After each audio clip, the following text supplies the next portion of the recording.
Indian culture will become more prominent in the West. That, for example, in the future, when we think of fast food, we think of pani puri instead of hamburger. That radios here would start to play Bollywood music, and that H&M t-shirts would have New Delhi printed on instead of New York. Test जो है वो पैदा ही India में होता है. अगर test के अलावा कोई भी चीज़ देख लें, वो चीज़ पैदा ही इंडिया में हो रही है. There is a term which says आपके मुंह में घी शक्कर. Welcome in many ways. What you say may it come true. India से अगर आप अभी भी बिजनेस स्टार्ट करते हैं तो टाटा जैसे हजारों हैं उधर, वो छोटा छोटा इन्वेस्ट भी करें ना आपके हमारे पाकिस्तान में, हमारा पाकिस्तान है ये, छोटा छोटा इन्वेस्ट भी करें कि गाड़ियों के सिलसिले शुरू हो जाएं, गाड़ियों की कीमतें कितनी डाउन हो जाए. जैसे कि अभी हम बरकत मार्केट में और यहाँ पे भी देखें तो इंडियन जो फूड्स हैं उसी को ज़्यादातर प्रमोट किया जा रहा है, वही ला रहे हैं, जबकि हमारे जो ट्रेडिशनल फूड्स हैं उसको प्रमोट नहीं किया जा रहा. I actually can see this globalization of Indian culture happening. London plan की सारी तफसीलात इमरान खान तक पहुंच गई हैं जो बहुत ज्यादा खतरनाक हैं. इमरान खान का कोर्ट मार्शल किया जाएगा और उनके ऊपर बगावत का मुकदमा चलेगा, जैसा कि उन्होंने अपनी ट्वीट में भी लिखा है, और उनको 10 साल के लिए अंदर कर दिया जाएगा और उनकी पार्टी पर भी बैन लगा दिया जाएगा. मुल्क में इकॉनमी रही, लॉ एंड ऑर्डर रहा, ना ही इदारों की तकरीम रही. बस ये है पाकिस्तान की जमहूरियत की कहानी. आप भूखे नंगे हो, इस चीज़ को समझो. पूरी दुनिया से भीख मांगते हो अपने मुल्क को चलाने के लिए, और आपने अपने मुल्क में अरबों रुपए की तोड़ फोड़ कर दी. इमरान खान ने आर्मी चीफ के खिलाफ, मौजूदा आर्मी चीफ यानी कि जनरल आसिम मुनीर के खिलाफ साजिश की. पाकिस्तान का कोई मुस्तकबिल नहीं है, ये मुल्क तबाह हो जाएगा. ये शरीफों जरदारियों की चरागाह बना के छोड़ने लगे हैं इस मुल्क को. नमस्कार दोस्तों हम सब जानते हैं हमारे foreign minister S Jaishankar sir इस वक्त स्वीडन में मौजूद है, जहां दोस्तों S Jaishankar sir European union और इंडो पैसिफिक की मीटिंग को अटेंड करने के लिए गए हुए थे, जिसके बाद उन्होंने स्वीडन में रह रहे भारतीयों के साथ एक प्रेस कॉन्फ्रेंस या फिर मीटिंग का आयोजन किया, जिसमें दोस्तों उनसे एक एंकर का कहना था कि अब पूरी वेस्टर्न कंट्रीज़ में भारत का कल्चर काफ़ी तेज़ी से फैल रहा है, जहां फास्ट फूड में वेस्ट के लोग वेस्टर्न बर्गर्स के बदले वहां के लोग भारत के पानी पूरी खाना पसंद कर रहे हैं. इसके साथ साथ अब वेस्टर्न कंट्रीज़ के रेडियो पर भारत का बॉलीवुड सॉन्ग्स छाया हुआ है. इसके साथ साथ उन्होंने ये भी कहा कि अब लोग न्यू दिल्ली का टी शर्ट पहनना पसंद कर रहे हैं न्यूयॉर्क के बदले. और दोस्तों इस स्टेटमेंट को हमारे फॉरेन मिनिस्टर एस जयशंकर जी ने बड़े अच्छे से वेलकम किया. उन्होंने कहा कि फॉरेन एंकर का मुंह में घी शक्कर, और वे चाहते हैं कि जल्द से जल्द भारत का कल्चर पूरी दुनिया में फैले. तो चलिए दोस्तों इसी पर आगे पाकिस्तानी मीडिया का रिएक्शन देखते हैं. Indian culture will become more prominent in the West. That, for example, in the future, when we think of fast food, we think of pani puri instead of hamburger. That radios here would start to play Bollywood music, and that H&M t-shirts would have New Delhi printed on instead of New York. The question about the observations about Indian culture. I don't know if you follow Hindi, but you know there is a term which says "आपके मुंह में घी शक्कर." So the meaning, you know, we very sort of welcome in many ways what you say may it come true, you know. But I actually can see this globalization of Indian culture happening, and it's happening for a variety of factors. One, of course, is because of the spread of the diaspora. The second is we ourselves, I think, are much more confidently expressing it.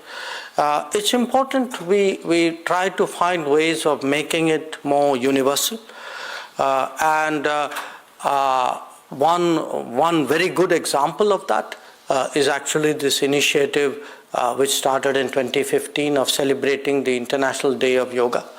Imran Khan का court martial किया जाएगा और उनके ऊपर बगावत का मुकदमा चलेगा, जैसा कि उन्होंने अपनी ट्वीट में भी लिखा है, और उनको 10 साल के लिए अंदर कर दिया जाएगा और उनकी पार्टी पर भी बैन लगा दिया जाएगा. इमरान खान को अब किस तरीके से टैकल किया जाए, तो आम तरीके से तो आप जानते हैं, तो वो तो उनके साथ जो आवाम है और जिस तरीके से वो अपने सियासत को लेकर चल रहे हैं, तो किसी अदालत में जब वो पहुंचते हैं, आम अदालत कोर्ट, तो वहाँ पर उनकी गिरफ्तारी के बाद क्या हुआ है, और उससे पहले वो पुलिस उनको गिरफ्तार नहीं कर पा रही थी।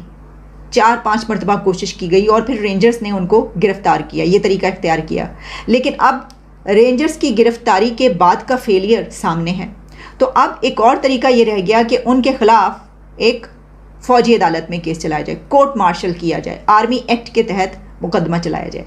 अब ये किस हद तक इस पर अमल किया जा सकता है और क्या वाकई उनके ख़िलाफ़ आर्मी एक्ट के तहत ही केस चलेगा, और फिर उसके बाद हमारी यहाँ की सियासत किस पीक पर पहुँचेगी और इमरान खान उसका जवाब कैसे देंगे, और क्या ये कहीं जलती पर तेल का काम तो नहीं देगा, और बल्कि मैं समझती हूँ कि जलती पर तेल नहीं, भड़कती हुई आग पर कोई पेट्रोल का पूरा टैंक तो नहीं उल्टाया जाने लगा।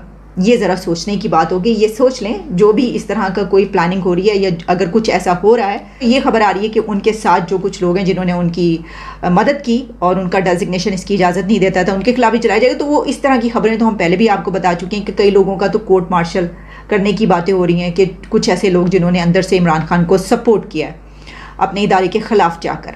जहाँ एक तरफ ये खबर है, वहीं दूसरी खबर यह है कि इमरान खान ने आर्मी चीफ के ख़िलाफ़, मौजूदा आर्मी चीफ यानी कि जनरल आसिम मुनीर के ख़िलाफ़ साजिश, मौजूदा आर्मी चीफ के ख़िलाफ़ उनकी साजिश की बात कौन कर रहा है? वो कर रहे हैं इमरान खान के अपने आज़ाद कश्मीर के former prime minister Rana Tanveer Ilyas. और राना तनवीर इलियास ने क्या कहा है? उन्होंने, आप समझ लें कि ये इंकशाफ किया है, अंदर की खबर दी है, उनसे पूछा गया है, उनके ऊपर दबाव डाला गया है, या क्योंकि वो तो इमरान खान के प्राइम मिनिस्टर थे कश्मीर में, लेकिन जब उनको पकड़ा गया उसके बाद उनके खिलाफ जो कुछ होता रहा, तो उसके बाद उन्होंने आहिस्ता कुछ ऐसी खबरें देना शुरू कर दी। अब उन्होंने कहा है कि लॉन्ग मार्च 2 दिन आगे करने पर इमरान ने कहा आसिम मुनीर को आर्मी चीफ बनने से रोकना है। तनवीर इलियास, ये खबर हर जगह पर पब्लिश हो रही है, और उसमें ये कहा गया है कि जिस वक्त आपको याद होगा कुछ दिन पहले आर्मी चीफ के जो मौजूदा हैं जनरल आसिम मुनीर, उनकी तकर्रुरी से पहले, अपॉइंटमेंट से पहले 2 दिन पहले जो है तहरीक इंसाफ का लॉन्ग मार्च था। हमने इमरान खान से कहा आज़ाद कश्मीर में बल्दियाती इंतखाबात हो रहे हैं, मार्च 2 दिन आगे करें। तो इमरान खान ने कहा जनरल आसिम मुनीर को आर्मी चीफ बनने से रोकना है। उनका कहना था कि ये नो कॉन्फिडेंस वोट के वक्त इमरान खान चाहते थे कि फ़ौज उसे नाकाम बनाए। नो कॉन्फिडेंस वोट जो था उसको फ़ौज ने सारी सिचुएशन में न्यूट्रल रहने का फ़ैसला किया, और इमरान खान ने पार्टी मीटिंग में कहा अब फ़ौज मुखालिफ बयानियाँ बनाना है। अब जिना उस वाला फ्रॉड कर रहे हैं, कायद-ए-आज़म ने वो बिल्डिंग खरीदी, आपने एक दिन उन्हें वहां रहने नहीं दिया, सीधा फौज ने कब्जा कर लिया, और वो दिन और आज का दिन कायद-ए-आज़म का इस घर से कोई ताल्लुक नहीं है सिवाय इसके कि उन्होंने ये खरीदी थी, बस उसके बाद से कब्जा है फौज का। एक दिन के लिए कायद-ए-आज़म नहीं रहे यहां पे, जिना हाउस का नाम दिया जा रहा है जी, जिना हाउस पे ये किया गया है। तो ये सारा कुछ एक प्री प्लान था, अब समझ आ गया, पूरा स्क्रिप्ट अब हमारे सामने है। मैं आपको दिखाता हूं, यही एयर कमोडोर सजाद हैदर क्या कहते हैं, मैं आपको ये पढ़ के सुनाता हूं, ये पैगाम हम बच्चे तक पहुंचाएंगे। आप भी ये पढ़ें, इसको अपनी स्क्रीन पे रखें, इसको मैं थोड़ा और बड़ा कर देता हूं ताकि आप लोगों को भी पढ़ने में आसानी हो। मैं आपको पढ़ के भी सुनाता हूं।